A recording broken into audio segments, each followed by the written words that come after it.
สวัสดีครับผู้ฟังทุกท่านครับพบกับรายการรักสิ่งแวดล้อมทางสวทแพร่ FM 91 เมกะเฮิรตซ์ครับวันอังคารที่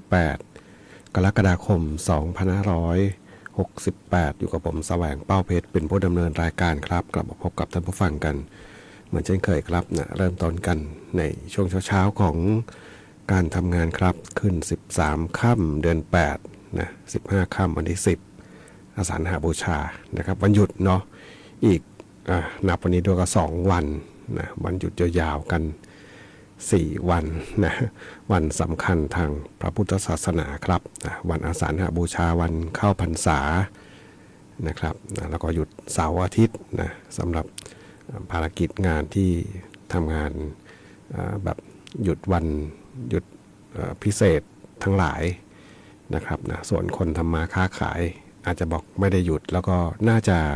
เขาบอกเป็นโอกาสเนาะต้องบอกคิดในทางกลับกันเนาะเป็นโอกาสในการที่จะขายของนะขายข้าวขายของนะครับนะแล้วก็เข้าใจว่าช่วงวันหยุดเนี่ยนะวันหยุดที่กำลังเห็นอยู่เนี่ย10-11ข้างหน้าเนี่ยนะวันสำคัญทางพระพุทธศาสนานะครับนะก็ส่วนหนึ่งแหละเนาะคนที่ต้องเดินทางนะเดินทางอาจจะกลับถิ่นฐานบ้านเกิดบ้างทำบุญนะพร้อมหน้าพร้อมตาญาติพี่น้องเนาะ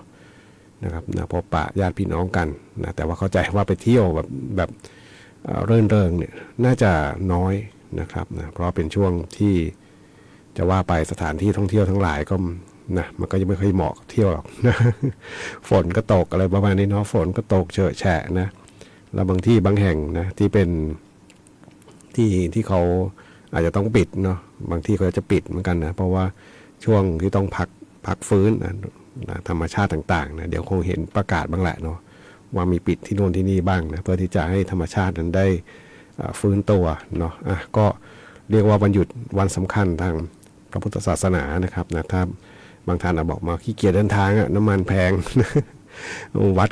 ใกล้บ้านนั่นแหละนะดีที่สุดนะครับนะวัดดูแลสิ่งที่ใกล้ตัวนั่นแหละนะดีที่สุดเนาะวัดที่อยู่ใกล้บ้านแล้วก็อย่าลืมนะแก่นแท้ของพระพุทธศาสนานะครับนะการที่จะให้เราได้มีความเขาเรียกเป็นเสียสละเนาะเสียสละนะทำบุญนี่เป็นการเสียสละอย่างหนึ่งแต่ว่าข่าวเกี่ยวกับพระสงฆ์นะช่วงนะจะว่าไปก็ตลอดมาเหมือนกันเนาะมีเห็นตลอดนะเพราะว่าก็ถือว่าเป็นปกติของข่าวเนาะข่าวดีๆไม่ค่อยปรากฏนะข่าวเสียๆก็มักจะปรากฏขึ้นมาแล้วก็มองเห็นเยอะขึ้นนะครับแต่ว่าเชื่อว่าเนาะนะสิ่งที่ดีงามนั้นยังมีอยู่นะครับเพียงแต่ว่าอาจจะถูกปิดกั้นการมองเห็น ของสื่อโซเชียลต่างๆนะครับวันนี้พบกันเช่นเคยนะหลายคนติดตามข่าวสารนะครับนะพูดนิดนึงเนาะถึงแม้ว่าจะไม่เกี่ยวกับสิ่งแวดล้อมแต่ว่าบางคนก็บอกนะตื่นตระหนกตกใจเหมือนกันเนาะเพราะข่าวเช้ามาก็เริ่มเลยบอกว่านะวันนี้นี่ไทยได้รับจดหมายจากทรัมป์ละนะฟังผมดูรายการ ฟังเนาะนะเมื่อเช้าที่ผ่านมานะครับนะก็เขาก็อ่านติดตลกนะเพราะว่าอย่างดีนะเขาเขียนจดหมายมานะภาษาสวยหรูทั้งนั้นเลยเนาะแต่มันเหมือนกับมีดกรีดลงไปเขายืนยันนะที่จะเก็บภาษีไทยนะภาษีนำเข้าเนี่ยนะ 36% นะเริ่ม1 สิงหาคมนะครับนะถ้าเรามองในประเทศไทยฐานะประเทศไทยก็บอกแม่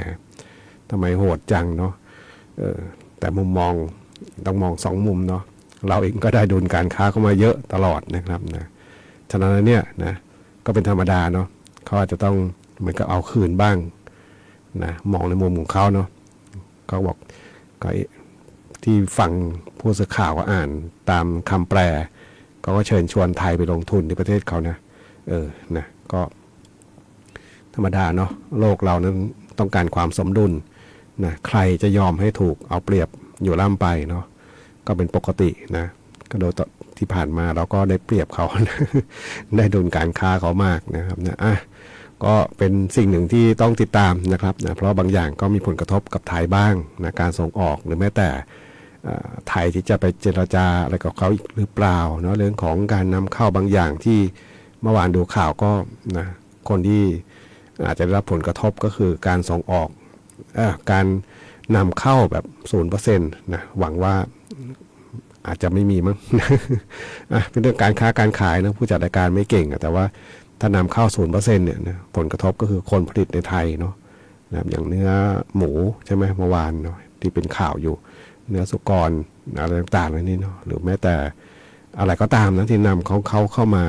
นะอย่าว่าแต่อเมริกาเลยเนาะแม้แต่จีน นะเอาเข้ามาแล้ว0%เนี่ยนะผลกระทบชัดเจนนะครับนะมันก็ส่งผลให้กับผลผลิตของไทยเรานะครับนะมันก็มีได้มีเสียเนาะนะครับนะก็เล่าให้ฟังเนาะพอเป็นข่าวเมื่อเช้าที่หลายคนก็ดูแล้วก็นะเข้าใจว่าทุกคนก็คิดเหมือนกันแหละ เล่นเราซะนะภาษาสวยหรูเลยแต่ว่าชัดเจนก็เก็บภาษีนำเข้า 36%แล้วนะไปฟังเพลงกันก่อนครับกับช่วงเวลาของรายการรักสิ่งแวดล้อมทางสวทแพร่ FM 91 เมกะเฮิรตซ์ครับนะท่านผู้ฟังที่ติดตามรับฟังอยู่ครับอยากจะฟังเพลงบทเพลงเพื่อชีวิตก็สามารถที่จะแนะนำได้ครับทางโทรศัพท์ 0545235516 ครับนะแฟนเพจพิมพ์คอมเมนต์ไว้ได้กับช่วงเวลาของรายการรักสิ่งแวดล้อมครับ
ได้รับฟังผ่านไปครับนะกับงานเพลงของคุณหว่องมงคลอุทกครับ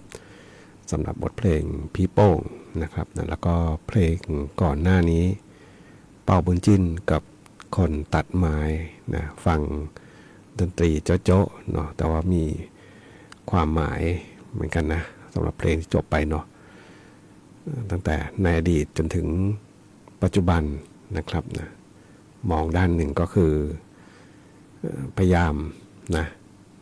ทำให้เกิดรายได้ทำให้เกิดเป็นเงินนะขึ้นมาหมายถึงภาพรวมนะแต่ว่าอีกด้านหนึ่งมันก็ต้องมีสิ่งที่ต้องเสียไปนะครับมันมีความสมดุลเสมอนะโลกเนี่ยหลายอย่างนะผมมองบางทีมันก็ไม่คิดมันก็เป็นความสมดุลนะของโลกเรานะครับเราได้ประโยชน์จากการใช้พื้นที่นะจากเดิมเป็นป่านะตอนหลังมาก็อะไรก็ไม่โดนนะเสื่อมโทรมลงไปเนาะอาจจะด้วยต้นไม้สิ้นอายุไขหรือเปล่า ทุกคนรู้ดีไม่ใช่นะครับนะทำให้มันเสื่อมโทรมลงแล้วก็ไปใช้ประโยชน์นะเพื่อที่จะเป็นแหล่งทำเงินนะครับนะไม่ว่าจะเป็นพืชไร่ไม่ว่าจะเป็นอะไรก็ตามนะครับถือครองเข้ามาเป็นประโยชน์ของตัวเองแล้วก็ได้เม็ดเงินขึ้นมาแต่ว่าสิ่งที่ต้องเสียไปนะอาจจะเสียไปโดยถาวรเลยนะความสมดุลทางธรรมชาติทุกวันนี้เราเห็นข่าวเพิ่มขึ้นนะข่าวที่เป็นลักษณะของภัยธรรมชาติที่เป็นวิกฤตนะบางคนบอกอยู่มา50 ปีอยู่มาตั้งแต่รุ่นปู่ย่าตายายไม่เคยเจอไม่เคยมีเรื่องเล่าจากคนเฒ่าคนแก่ว่าเกิดแบบนี้ขึ้นไม่มีแน่นอนเนาะนะครับอีกด้านนึงต้องฟังจากคนเฒ่าคนแก่ด้วยว่าแต่เดิมป่าเขาเนี่ยมันเขามีป่าเนาะนะทุกวันนี้เขาจะไม่ได้มีป่านะมีแต่พืชไร่นะจะอยู่ยังไงเนาะนะครับเห็นเมื่อวานผมดูรายการตอนเย็นเนาะเป็นรายการเกี่ยวกับสัตว์สารคดีเนี่ยนะเป็นของประเทศเยอรมันนะก็บอกประเทศเยอรมันนี่เป็นประเทศที่มีประชากรหนาแน่นอันดับต้นๆของโลกเนาะหมายถึงอะไรนะไม่ถึงประชากรมากที่สุดนะคำว่าหนาแน่นคือมีแผ่นดินกับคนเนี่ยนะมีคนเยอะนะกับแผ่นดินที่เทียบกับคนเนี่ยนะอัตราส่วนมันหมายถึงว่าคนที่จะมีครอบครองที่ดินได้เนี่ยน้อยนะเพราะว่าความหนาแน่นของประชากรเขาเยอะมากนะครับนะแต่ที่ดูก็คือเขาพยายามรักษาสิ่งแวดล้อมบางอย่างเขาไว้นะโดยมีเงื่อนไขคือไม่ให้คนเข้าไปนะไม่ให้คนเข้าไปนะในเขตที่เขาต้องรักษาเนี่ยนะไม่ให้คนเข้าไปเลยนะแล้วก็ปล่อยมันฟื้นตัวโดยธรรมชาติเองนะครับมีแต่เพียงคนคอยบริหารจัดการบางอย่างนะไม่ถึงว่าบางอย่างเพราะว่าความสมดุลของป่าเนี่ยมันไม่ใช่คือในยุคปัจจุบันเนี่ยอาจจะเกิดขึ้นยากเนาะเพราะว่ามีนักล่าอะไรต่างถิ่นเข้ามาด้วยเนาะมีโดยทั่วไปก็เป็นสัตว์ป่าที่อยู่ในวงจรเขาเรียกห่วงโซ่อาหารสูงสุดอ่ะนะมันก็จะล่าเกินขอบเขตเนาะเขาก็จะดูแลบ้างนะแต่ว่าเขาพยายามปล่อยให้เป็นธรรมชาติโดยไม่ต้องมีคนเข้าไปนะมีเฉพาะคนที่เกี่ยวข้องเท่านั้นเข้าไปได้เนาะก็เห็นได้ชัดเจนว่านะป่ามันก็เพิ่มขึ้นมาป่าก็เพิ่มขึ้นมาโดยอัตโนมัติเลยนะไม่รู้เจตนาเขานำมาฉายให้ชมเนี่ยเพื่อให้กระตุ้นให้เราคิดแล้วแบบว่าถ้าเรากันคนออกมาได้เนี่ยนะครับนะเอาคนออกมาจากป่าให้หมดนะป่ากลับมาเองเนาะธรรมชาติสมดุลความสมดุลต่างๆก็จะกลับคืนมานะครับนะความที่เป็นผิดปกติธรรมชาติทั้งหลายนะฝนตกน้ำท่วมตกแป๊บเดียวน้ำมาจากไหนเนี่ยไหลลุ่มๆมาเนี่ยนะมันก็อาจจะบรรเทาเบาบางลงไปเนาะนะครับก็วันหนึ่งนะเราอาจจะคิดได้จุดนี้ก็ความสมดุลก็คงจะกลับคืนมาเองเนาะนะครับเห็นข่าว 2-3 ปีหลังมาเนี่ยนะมักจะเจอปัญหาแบบนี้เกิดขึ้นเยอะขึ้นเรื่อยๆเนาะจริงๆก็หลายปีมาแล้วแหละเนาะเพียงแต่ว่ามันอาจจะยังเหมือนกับไกลตัวเราอยู่เนาะแต่วันนี้บางทีมันใกล้แล้วเลยนะนะครับไปฟังเพลงกันต่อครับกับช่วงเวลาของรายการรักสิ่งแวดล้อมทางสวทแพร่ FM 91 เมกะเฮิรตซ์ครับ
กับบทเพลงที่ได้รับฟังจบลงไปครับของน้าหมูพงเทพกระโดดชำนาญครับคนสุดท้ายนะครับนะก่อนหน้านี้ก็ของคุณเทลลี่เมฆวัฒนาครับสาวดอยสอยดาวที่ท่านผู้ฟังถามถึงเข้ามาในช่วงเวลาของรายการรักสิ่งแวดล้อมทางสวทแพร่ FM 91 เมกะเฮิรตซ์ครับนะซึ่งคุณผู้ฟังนั้นสามารถที่จะรับฟังได้ทุกวันจันทร์จนถึงวันศุกร์ครับหลังจากรับฟังข่าว 9 นาฬิกาถึงเวลา 10 นาฬิกาครับนะมาสักครู่เห็นท่านผู้ฟังนะคอมเมนต์อยู่เนาะมีบอกป่าไม้หมดก็ช้างป่าก็ไม่มีที่หากินนะพอช้างมารบกวนพอช้างมาหากินพื้นที่การเกษตรบอกช้างมารบกวนจริงเนาะเรื่องนี้ หลายที่เนาะเห็นข่าวที่ก็นะคนเขียนข่าวก็เขียนไปเนาะบอกประชาชนปลูกส่วนใหญ่จะเป็นอ้อยกับอะไรสับปะรดเนาะข้าวโพดด้วยนะแต่ว่าโดยทั่วไปก็เป็นพืชไร่นะแล้วก็เป็นที่ที่ประชาชนลุกพื้นที่เข้าไปนี่แหละนะอาจจะเดิมมันยังไม่มีเอกสารสิทธิ์ก็จนมนุษย์เป็นคนออกเงื่อนไขนะ คือมนุษย์เนี่ยทำอะไรที่เป็นเงื่อนไขกับกับกับพวกมนุษย์ด้วยกันนะเนาะนะครับคิดในทางนี้นะก็ลุกลานเข้าไปเนาะจนวันหนึ่งเขาเองเขาเคยอยู่นะช้างนี่ถือเป็นสัตว์ที่มีความคิดอ่านที่ยอมรับว่าเป็นสัตว์ฉลาดนะครับมีความรู้สึกเสียใจด้วยนะผมดูสารคดีเขามีความรู้สึกความผูกพันกับบรรพบุรุษความผูกพันกับญาติพี่น้องเนาะคล้ายมนุษย์เลยล่ะนะเขาก็นะมาหากินนะก็มักจะมีข่าวบ่อยๆเนาะส่วนใหญ่จะเป็นโซนทางที่ติดกับเขาใหญ่นะโซนทางโน้นทางเขาใหญ่ทางด้านทางนครนายกทางปราจีนบุรี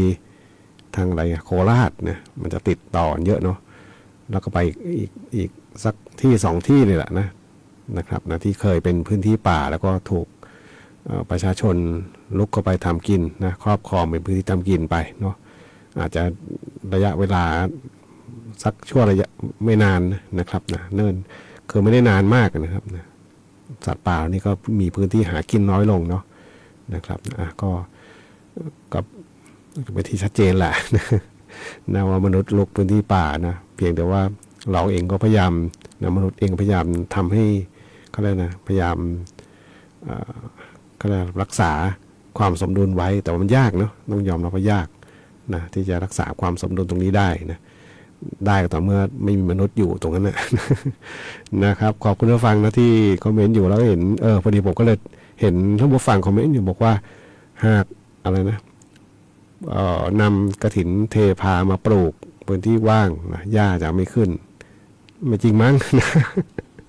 เมื่อสักครู่ผมพอดีก็เลยสนใจว่าเราไปดูแล้วเพราะไม่เคยเห็นไงนะกฐินเทพาเนี่ยไปดูรกหมด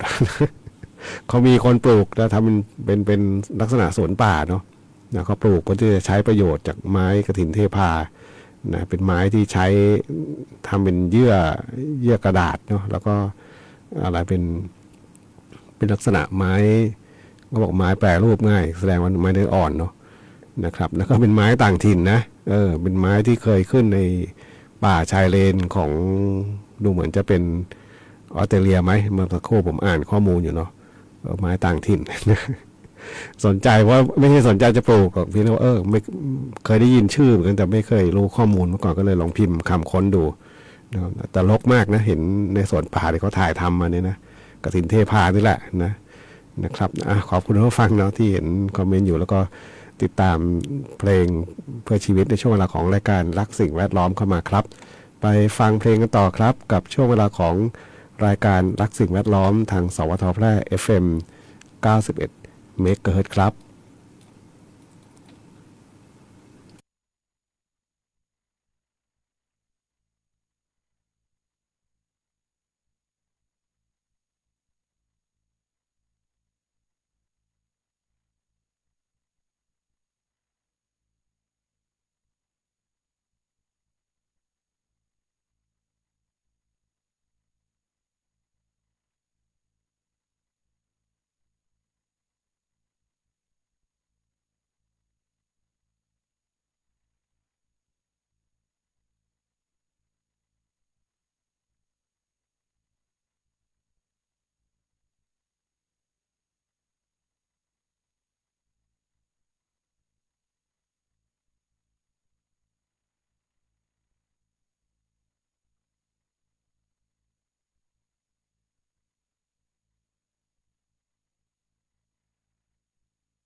กับบทเพลงหนุ่มน้อยของคุณปู่พงศิษฐ์คัมภีร์ครับในช่วงหลักของรายการรักสิ่งแวดล้อมทางสวทแพร่ FM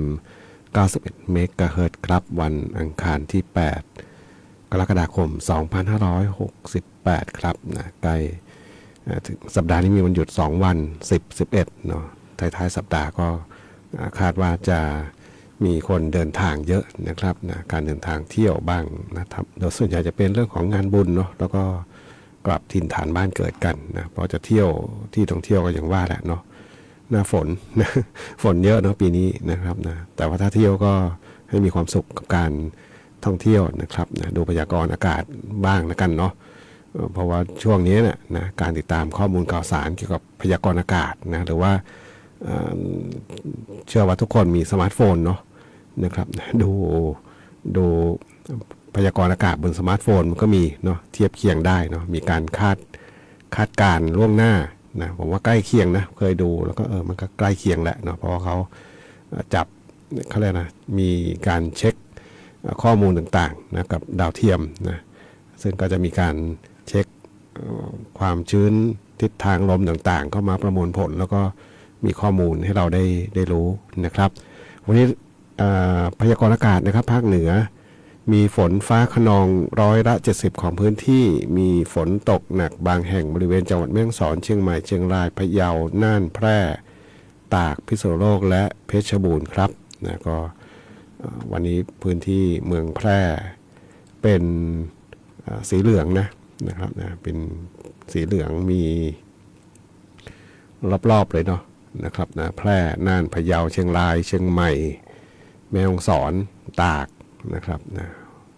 เราคาดว่าฝนก็น่าจะเพิ่มขึ้นบ้างนะครับฝนมีตลอดเนาะปีนี้เท่าที่อ่านพยากรณ์อากาศมาเนี่ยไม่เคยต่ำกว่า60เลยนะเนาะมีฝนตลอดนะครับนะดูแลสุขภาพร่างกายกันด้วยเนาะเรื่องของฝนฟ้ามานะเป็นไข้เป็นหวัดหรือแม้แต่เรื่องของยุงนะครับนะไข้เลือดออกระมัดระวังกันด้วยครับวันนี้รายการรักสิ่งแวดล้อมทางสวทแพร่ FM 91 เมกะเฮิรตซ์คงต้องนำรายการท่านผู้ฟังไปก่อนพบกันใหม่ในวันพรุ่งนี้ขอความสุขความโชคดีจงมีแด่คุณผู้ฟังทุกท่านสวัสดีครับ